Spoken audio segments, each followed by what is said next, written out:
Hello everybody and welcome to my garage. Today's project is we gotta tackle this speedometer. It's aftermarket speedometer, it's a Smith's replica that I purchased, and I realized that although it says right here miles per hour, it's actually not. These are kilometers.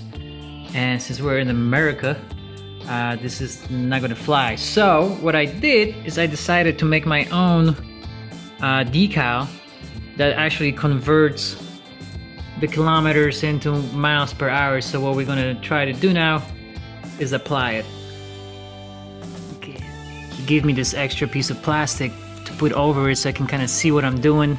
I can line up all my edges. The 50 should line up with the 80 that's underneath there. See, and then you get this film. So you press it all into place like so.